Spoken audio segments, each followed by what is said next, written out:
Here's a number that will restructure how you think about your passport. 183. That is the number of destinations accessible to the holder of a Malaysian passport as of 2026, placing Malaysia firmly inside the top 15 of the Henley Passport Index globally. But here is what the rankings don't tell you. Not all visa-free access is created equal. Some countries wave you through at the border, and then there are 7 specific nations, spanning 4 continents, where the Malaysian passport doesn't just open a door, it rolls out the red carpet. We are talking about streamlined arrivals, dedicated processing lanes, extended stays, bilateral investment frameworks, and in some cases, fast-tracked pathways to residency. Today, we are going to identify exactly who those countries are, why they are treating Malaysian nationals with this level of preferential access, and what the structural geopolitical forces driving that decision actually look like from inside a strategy room. This is not a travel vlog. This is intelligence. Before we reveal the 7 countries, you need to understand the macro framework that makes this conversation possible. Malaysia is not simply a passport holder in the global system. Malaysia is a strategic node. It sits at the intersection of the Strait of Malacca, the single most consequential maritime choke point on the planet. 40% of global seaborne trade passes through that strait annually. That is a macroeconomic leverage position that most nations spend generations trying to acquire. The World Bank's 2025 report classified Malaysia as an upper-middle income economy on an accelerated trajectory toward high-income status by 2030. The IMF's regional forecast places Malaysian GDP growth at 4.3 to 4.7% through the remainder of this decade, outpacing virtually every comparable economy at the same developmental stage. And here is the number that shifted diplomatic behavior. Malaysia's bilateral trade portfolio now exceeds USD 580 billion annually. That figure made every serious foreign ministry on earth recalculate their Malaysia policy. When your trade volume reaches that threshold, you stop being a recipient of foreign policy decisions. You start dictating the terms of bilateral frameworks. You become the country that other nations are trying to attract, not the other way around. That is the structural realignment that explains every single country on this list. They are not doing Malaysia a favor. They are making a strategic investment. Now, I want to be precise about our analytical criteria, because in this room, we do not rank countries by how many Instagram photos you can take. We ranked 7 nations across 4 strategic indicators. First, visa policy generosity, duration, processing speed, and any preferential lane access for Malaysian nationals specifically. Second, economic bilateralism, active trade agreements, investment corridors, and FDI flow between Malaysia and the country in question. Third, diplomatic architecture, the formal and informal diplomatic machinery that governs how Malaysian citizens are treated at the institutional level. Fourth, quality of life upside, healthcare access, social infrastructure, cost optimization for long-stay visits, and emergent residency pathways. These 4 indicators, when scored together, reveal something the travel industry almost never discusses. Passport power is not purely about where you can go. It is about where you are structurally welcomed, at a policy level, at an economic level, and at a diplomatic level. The 7 nations ahead scored highest across all 4 vectors. Let's begin. Country number 1, Japan. And before any cynics suggest this is an obvious choice, stay with the data, because the depth of this bilateral relationship is what elevates Japan to Tier 1 status. Malaysian passport holders receive visa-free entry to Japan for up to 90 days, but that number alone undersells the story. Japan and Malaysia operate under a Look East policy framework that dates back to 1981, championed by Tun Dr. Mahathir Mohamad and embraced by successive Japanese administrations as a model of South-South economic cooperation. 4 decades of that institutional architecture have produced something tangible. There are over 14,000 Malaysian students enrolled in Japanese universities and technical institutions as of 2025. Japanese corporations, from Toyota to Panasonic, have established deep manufacturing and R&D partnerships inside Malaysian industrial zones. The bilateral trade relationship hit USD 24 billion in 2024, and it is accelerating.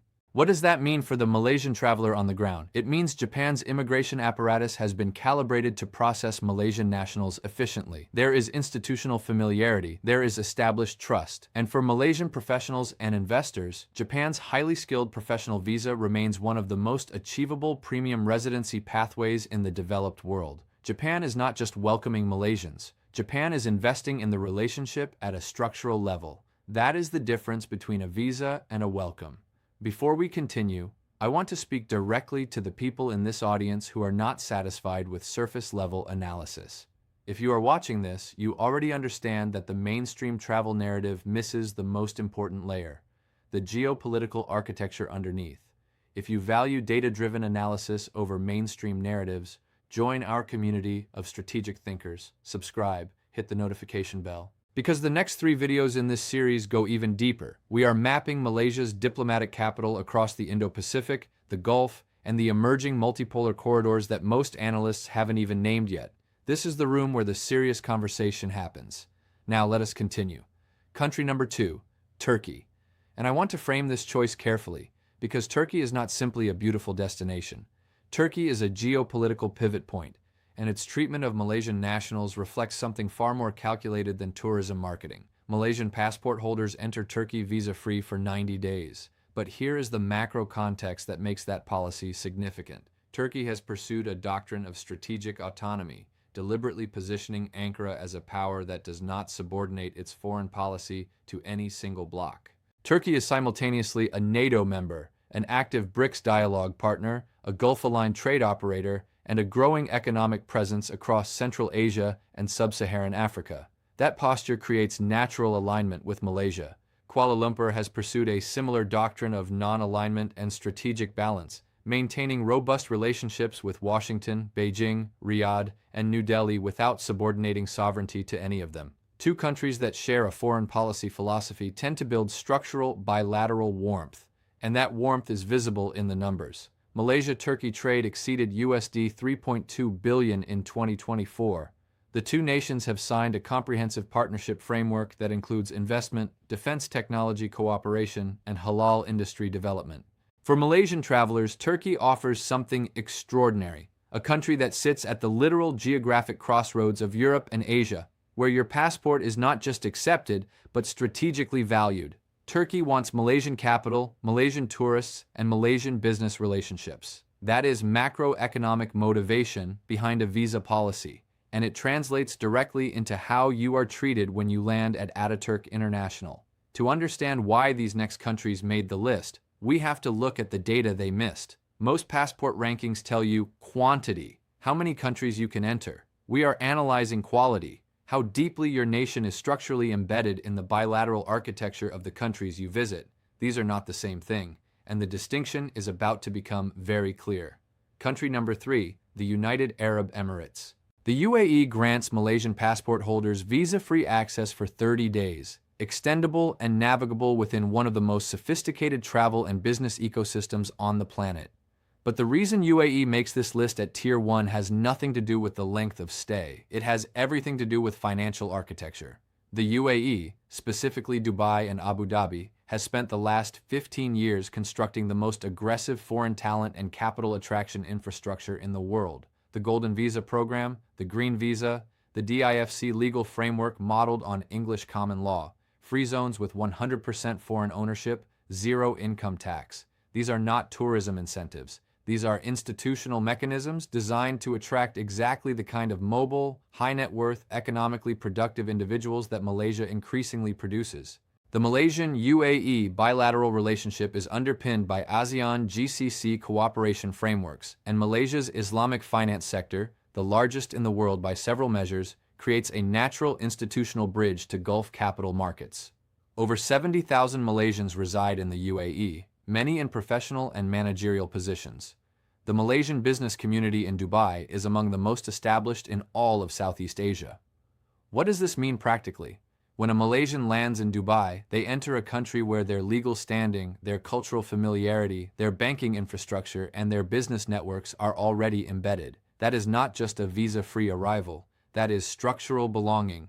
Country number 4, South Korea.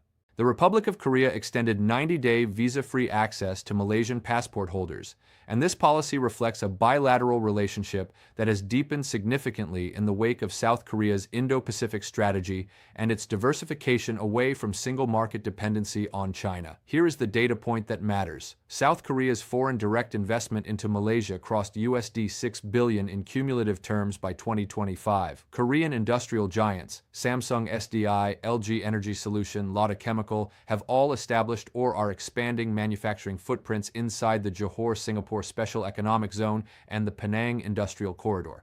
That capital flow creates a reciprocal obligation in foreign policy terms. When your corporations are embedded in another country's economic infrastructure, your government instinctively creates favorable conditions for the citizens of that partner nation. South Korea's immigration policy toward Malaysians is a downstream consequence of South Korean corporate strategy. But there is a second-order dimension here that most analysts miss entirely. South Korea is experiencing a demographic structural crisis, one of the lowest birth rates of any developed economy on the planet. Its long-term labor market architecture depends on attracting skilled foreign workers and, increasingly, foreign students who can be transitioned into the professional workforce. Malaysia is a premium feeder market for Korean universities and employers. The Korean government knows this, and the visa-free policy for Malaysians is, in part, a talent acquisition strategy disguised as a travel benefit. This isn't just a trend, this is a permanent shift in the bilateral order. Country number 5, Georgia. This is the entry on the list that surprises most audiences, and that surprise is precisely why it belongs here. Georgia, the Caucasian republic nestled between Russia, Turkey, Armenia, and Azerbaijan, offers Malaysian passport holders 1 full year of visa-free access, 365 days, no visa application, no fee, walk in, live your life. But here is why Georgia represents one of the most structurally undervalued passport benefits available to Malaysians in 2026. Georgia operates under a liberal economic constitution. It has consistently ranked inside the top 7 globally on the World Bank's Ease of Doing Business Index. Its flat tax system, 20% personal income, 15% corporate, is among the most competitive in the Eurasian corridor. And its geographic position makes it a staging ground for trade and logistics across the Black Sea, the South Caucasus, and into Central Asia. For Malaysian entrepreneurs, digital nomads, and investors seeking a low-friction European-adjacent base, Georgia represents a macroeconomic arbitrage opportunity that is currently underpriced by the market. Property values in Tbilisi remain exceptionally competitive by global standards. The cost of living index sits at roughly 35% of Kuala Lumpur's equivalent, and Georgia's bilateral investment treaties with 32 nations, including EU framework agreements, mean that a business registered in Tbilisi carries international commercial weight. The 1-year visa-free access for Malaysians is not an accident. Georgia is strategically positioning itself as a bridge economy, and it is actively courting the mobile capital and talent of Southeast Asia's most globally connected passport holders. Malaysia is at the top of that target list. We are now past the midpoint of this analysis, and I want to pause here to make something explicit. The pattern you are seeing across these 5 countries is not random. It is the structural architecture of a world that is realigning around new centers of economic gravity. ASEAN, and Malaysia specifically, is not on the periphery of that realignment. It is at the center of it.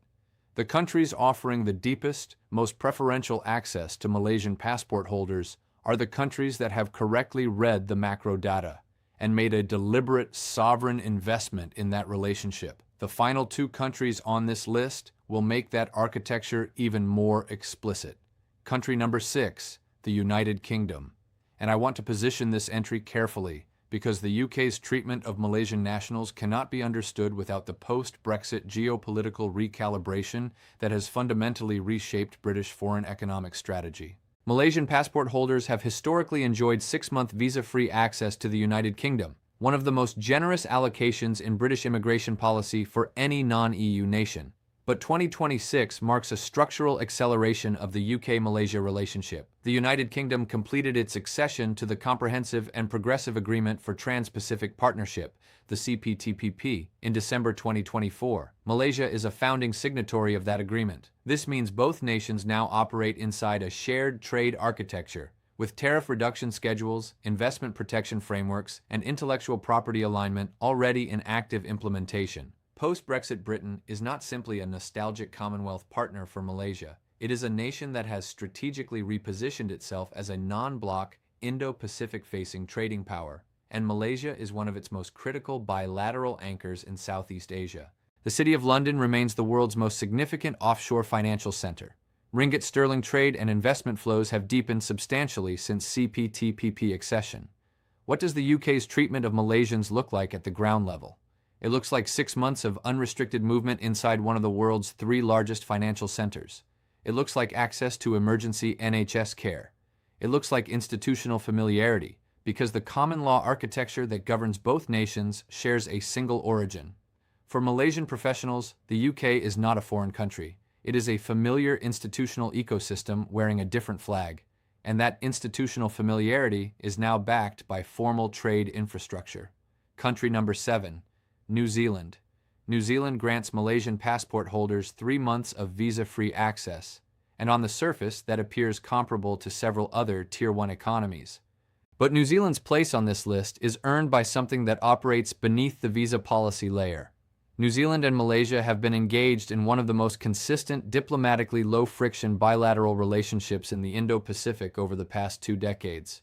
The two nations share a comprehensive partnership covering trade, education, agricultural technology, and defense cooperation, all within the New Zealand-ASEAN frameworks formalized in the early 2020s. New Zealand ranks first globally on the Corruption Perceptions Index for the past 5 consecutive years. It ranks inside the top 5 on the Human Development Index. Its regulatory environment for foreign business is rated best in class by the OECD. For Malaysian investors and long-term residents, New Zealand represents the highest scoring environment for institutional integrity available to their passport without a visa barrier.